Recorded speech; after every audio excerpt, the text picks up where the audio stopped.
Mae Uwchsgilio Bwyd a Diod Cymru yn trefnu digwyddiadau ar hyd a lled Cymru i ymgysylltu a'n cleientiaid. Mae'n gyfle i ddangos beth dyn ni'n neud a pa wasanaethau ydyn ni'n gynnig bydd eich busnes chi. Mae ein tîm ymgysylltu yn canolbwyntio ar gael negeseuon positif i fyfyrwyr mwyn i denu nhw fewn i'r diwydiant bwyd a diod i weithio. Yn rhan o'r diwrnod, ni wedi cael mewnwelediad i fylchau o fewn y diwydiant bwyd a diod fel mae'r sefyllfa'n bresennol heddiw. Buon ni'n ddigon ffodus bore yma i glywed hanes a phrofiadau yr Academi Hyfforddi Bluestone sydd yn esiampl hollol fendigedig o'r holl brentisiaethau a'r holl gyfleoedd sydd i gael i bobl ifanc o fewn y diwydiant. Due to the PR work that we've done and the outreach work that we've done, we don't struggle to get any apprentices coming in for our external apprenticeships. So we take on 16 to 24-year-olds for our external apprenticeships. So we've currently got 10 studying across 4 different subjects. Yeah, so what we tend to find is that even ones that come in at like a level 2, they'll then progress to a level 3, onto a level 5, and then, you know, some of them have even got the ambition to get to a level 7. I ni wedi bod yn lwcus iawn i cael cwmni Proffesor Jonathan Deacon yma heddi, sydd wedi rhoi trosolwg i ni ar ei holl brofiadau gwerthfawr.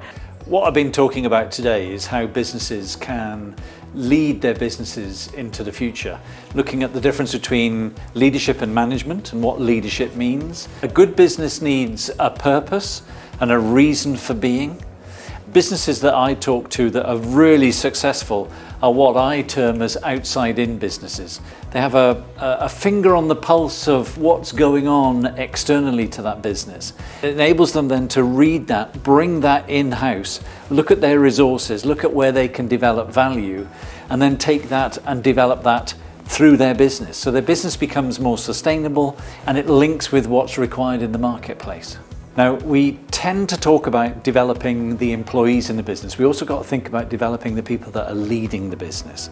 And some of those skills are not easy to recognize or easy to develop in effect, but they've got to be there. So things like great communication, things like the ability to read the market and think about where that develops value.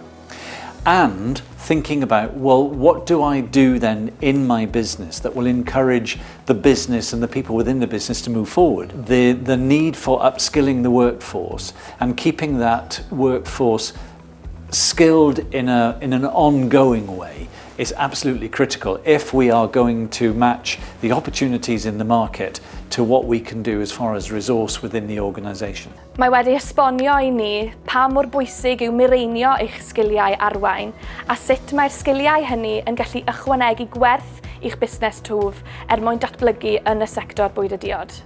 Cysylltwch â ni am fwy o wybodaeth.